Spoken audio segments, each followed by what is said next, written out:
Hello everybody, Cal Banyan here. Cal Banyan's Hypnosis, etc. on calbanyan.com, where we have literally hundreds of free hypnosis training videos. Who are these videos for? They're for folks who are in the profession and those who are thinking about coming into the profession.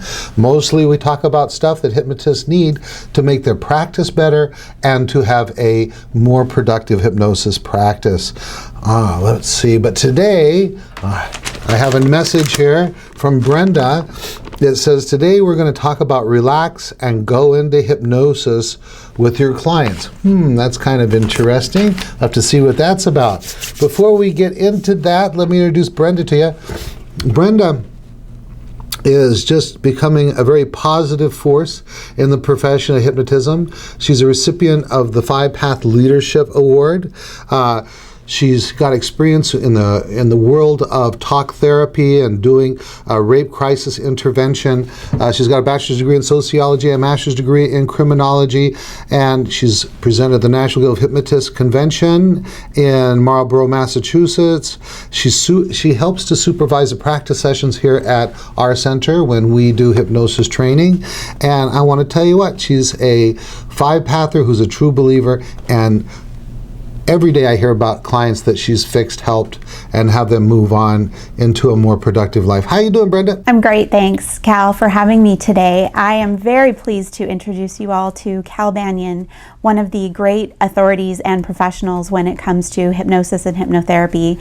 Cal has, I get to say it, everybody, received every award and recognition by the National Guild of Hypnotists. I want to be the first to congratulate Cal on receiving the Ormond McGill Best of the Convention Instructors Award just recently when we were at the convention. I imagine we might talk about that for a minute before we get too far along, but I want to congratulate Cal, especially just knowing, Cal is one of the trainers of the best in the hypnosis profession, and he wrote Hypnosis, the book Hypnosis and Hypnotherapy, The Secret Language of Feelings, developed 5-Path Hypnotherapy as well as 7th-Path Self-Hypnosis.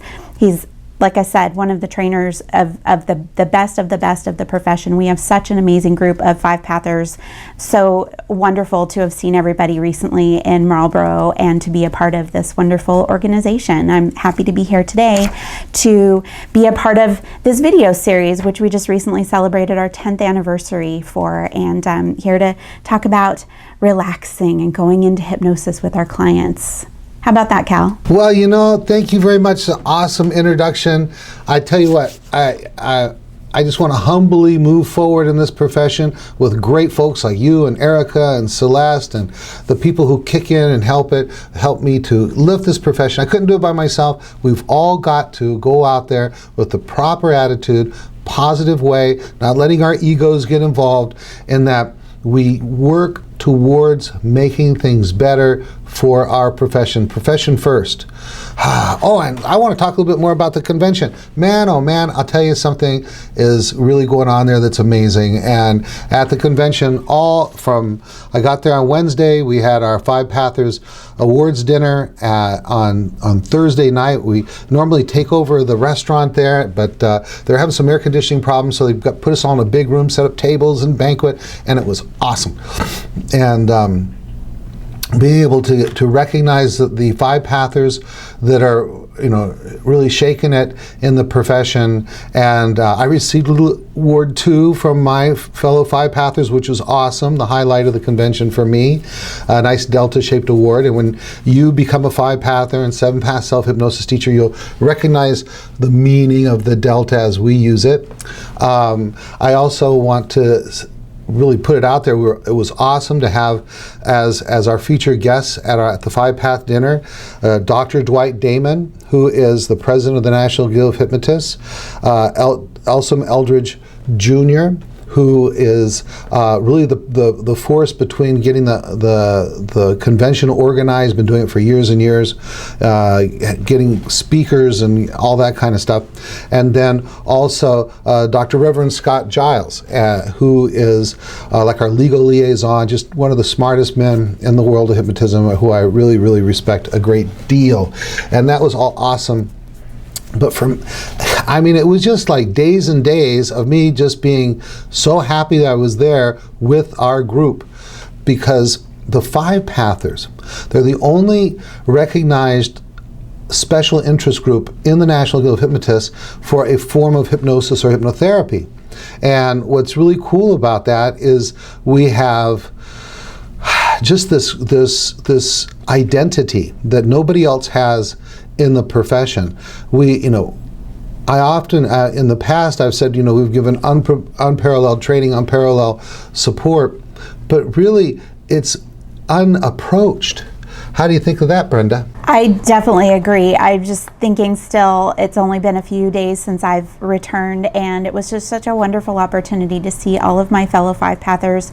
I spent some really great quality time with many people one-on-one, as well as just, kind of during breaks. And we each attended each other's sessions. We had several Five Pathers, thanks to NGH for allowing so many of us to be instructors and to be teachers and have that opportunity. And we each really supported each other throughout the entire weekend, attending each other's presentations, learning from one another, and it was awesome. I'm very thankful for all of that. Thankful to my friends. And also the social time, just after each evening getting together, it was just great. One last little thing before we get on with our topic for today. I was honored to get what some call the most coveted award in the National Guild, and that was the Ormond McGill Chair. Ormond McGill was really a very special person in our profession, was commonly called the Dean of Hypnotists. And I believe he wrote his first book about his first 20 years in the profession of hypnotism in 1947. So, respectfully, he was an old guy. And he passed away a number of years ago, 5, 6, 7 years ago. But he was recognized as being one of the most popular speakers, and he inspired so many people to come into the profession, and the National Guild of Hypnotists decided to put an award in his name. It's kind of like an academic, the way colleges do things, and award a chair. And so I was very honored to be able to receive that chair. It's for being one of the best, most popular speakers the previous year. So I think there's a number more factors that go into it than that, but honored, very grateful to the National Guild of Hypnotists for that recognition. All right, let's get into this meat. What the heck does she mean by this? Relax and go into hypnosis with your clients. I'm envisioning two people, the hypnotist and the client, they're both in hypnosis, staring at a dot in the wall. I'm sure that's not what you mean, is it? No, not quite. And so actually this article, or today's topic kind of came to me a few months ago. I had been reading the NGH journal, and there was an article written by Marilyn Gordon. And in her article, she talked about what she called the benefits of allowing yourself to go into the hypnotic state with your clients. And as I read that article, I realized how much more effective my sessions are, and the more insightful, the more open I am to guidance, or even just open to being flexible when I'm more relaxed and kind of in a bit of a trance state myself. And so I thought that was kind of something interesting to talk about. So what do you think about that right off the bat, Cal? I'm thinking about this, and I'm having cognitive dissonance, because I think that we might be falling into, and I'm sure you're going to straighten this out, kind of a misnomer. Hypnosis is a heightened state of suggestibility, right? So you're not both going into a heightened state of suggestibility, right? No, that is an excellent point. No, this is more about well, first, allowing yourself to just be in a relaxed, calm state. So I know obviously hypnosis isn't all about relaxation, but we want to be sure that we're able to kind of be in a state of focus, be in a state of calm. Because the reality is, when I think about one of the best ways that I think about being able to relax and be able to have focus and be able to be very present with my clients on a daily basis, achieving that state, really has to go down to having really great training. So starting with having really great training in effective hypnosis skills right off the bat, so that I don't even have to have the added stressor of, oh my gosh, what am I going to do? And how am I going to do it? What am I going to say?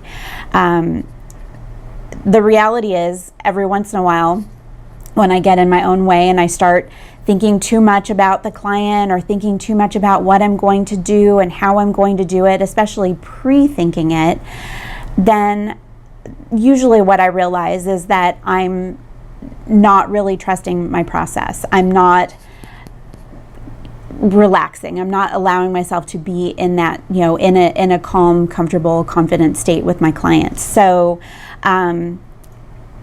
what I was thinking about first, Cal, is I was thinking about, boy, before you had 5-path, it must have been a pretty big challenge to just be able to be kind of in a more relaxed, calm, focused state while you're in session. What do you think about that? The thing I'm thinking about 4 or 5 different things as you're talking. And that was one of the reasons that I put together 5-path, was that, you know what, you can't be with the client unless you know what you're doing and what you're going to do next.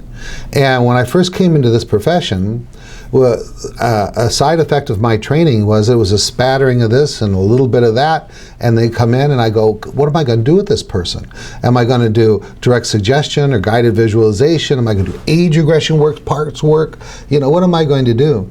And by developing the 5-path system, then I know what I'm going to do with my next client, my next client, my next client, my next client, because I have a system that I can take all clients through that can cause me to just now, since I know what I'm doing, I can be with the client. It's kind of like the difference between a musician who is reading the music on a page, and they're more with that music on the page because it's not totally internalized yet, and the musician who's performing for the audience. See, that's so much different, isn't it? What do you think of that comparison, Brenda? Great way to think about it, exactly. And and one of the things then that I think about is,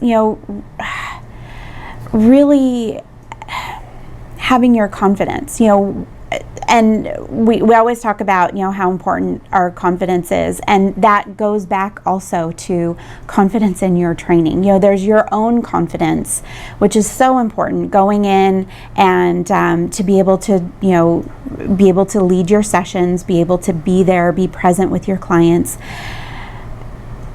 being prepared, knowing your stuff, knowing your training, and then being able to relax in your own confidence that I know I can help you.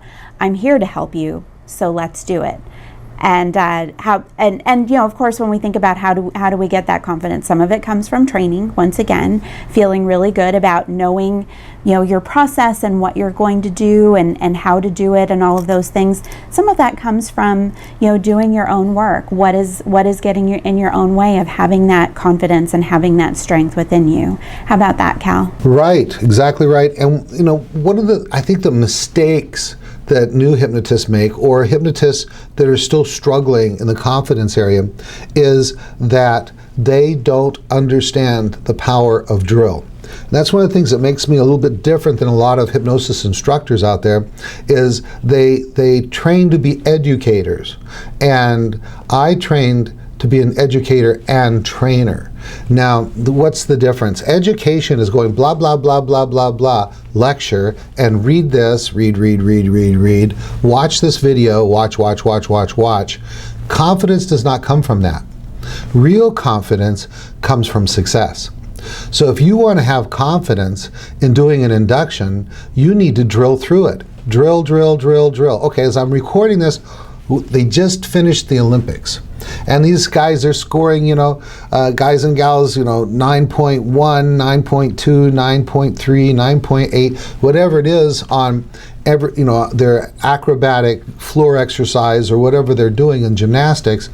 And, they've done it 1,000 times, maybe 10,000 times. And so in my classes, I introduced the idea of Mr. Pillow. I mean, you just got to go through it. Before we let anyone every class we have, you're going to hypnotize people over and over and over again. But before we let you try to hypnotize someone in class, guess what? You're going to drill through that induction, the first induction that you learn, over and over and over again until myself or one of my graduate teaching assistants says, yes, you've got it.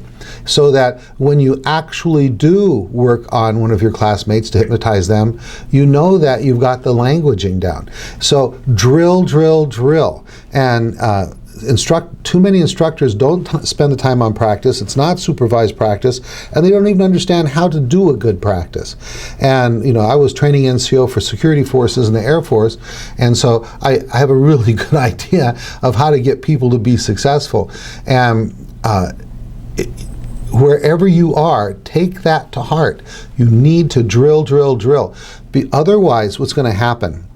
If you are not confident, now I'm going to get a little metaphysical here, and you're going to send out the vibe that I'm not ready for clients, I'm not ready for clients, and you're going to be wasting your money on advertising, you're going to be wasting your money on more training, you're going to be wasting your money on how to answer the phone, and when people do call, the vibe's going to be there, I'm not ready, I'm not confident, and so you're just always going to be struggling. So it starts off with segmenting what you do, drilling on those things so that you can be confident. What do you think of that, Brenda? That leads so well into one of my next points that I want to mention. And I'd written for myself being consistent, consistently using your inductions, actually consistently using some of your direct suggestion scripts, especially for phase 1.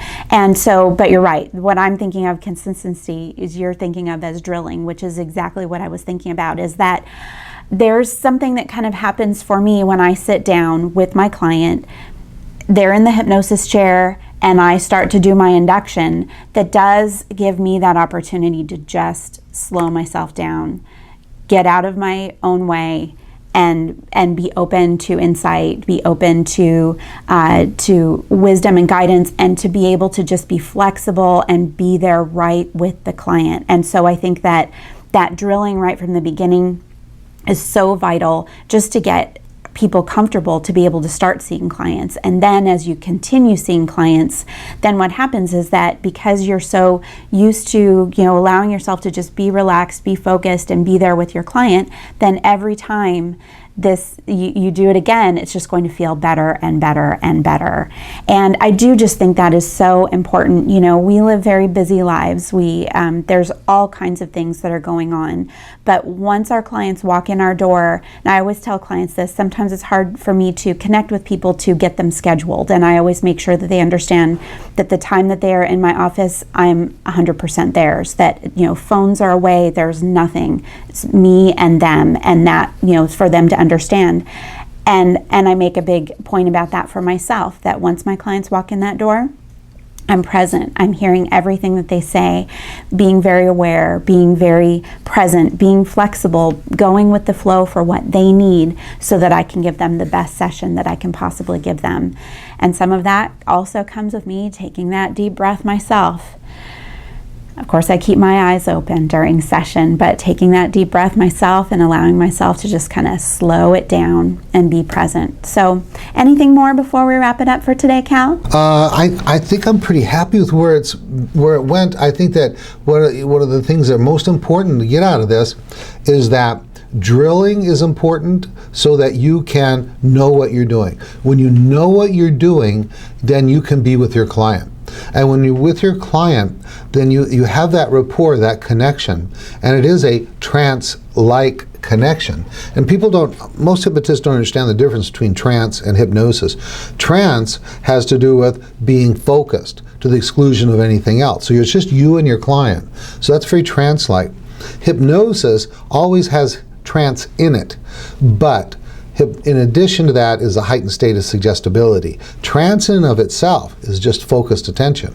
But through that focused attention, we can create hypnosis and manifest that heightened state of suggestibility. All right, wrap it up. Thank you so much, Cal. I love that I can come to you with a topic and have some ways that I want it to go, but then you're able to bring in your input and your insight, and then we're able to really help so many people through this process. I know I'm thrilled to be here and be a part of this project, and I want to thank you all for joining us today on this podcast. If you'd like to reach me, I can be reached at ochypnotherapy.com or Brenda at ochypnotherapy.com. That's my email address. I'm also on our Hypnospace, and for 5-pathers, you can reach me on the 5-path message board as well. I always love to be able to support people and help people, but also if you have questions, Erica and I and Celeste, we always want to hear from you guys to get topics so that we can bring you what you need support in out there in hypnosis land. So have a great week, everybody, and thanks so much for joining us. All right, thank you, Brenda. Looking forward to our next episodes. Hey, you guys and gals out there, hypnofolk. I want to invite you, if you are not already a VIP member, become a VIP member of CalBanyan.com. VIP members have 2 huge benefits. One, every week that we put out a new video, we send you a message, say, hey, new video, this is what it's about, and then you can watch it. And the second thing is we have a page on CalBanyan.com, CalBanyan.com right there, where you can access every single video we've ever made. And let me tell you what, I don't want to overwhelm you, but look at the number of this podcast. There are hundreds of videos there, each one about 20 minutes long, got 1 or 2 nuggets in it, and you can just go down through the list of titles, click on the title you want, up comes the page with the video, and away you go. So please become a VIP member on CalBanyan.com. On this page, there's an invitation to do that, or you can just short circuit the whole system and just send a blank email to videos@calbanyan.com. videos@calbanyan.com. One more thing. Whether you are thinking about coming into the profession or whether or not you're already certified, I have a training for you.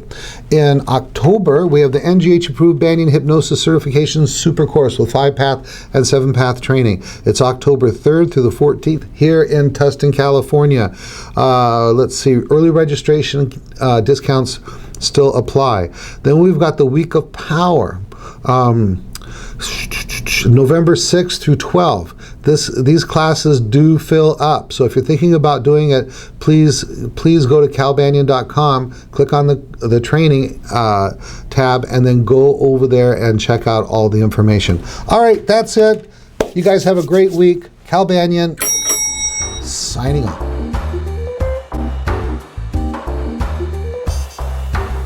This recording is the property of Cal Banyan and the Banyan Hypnosis Center for Training and Services, Incorporated.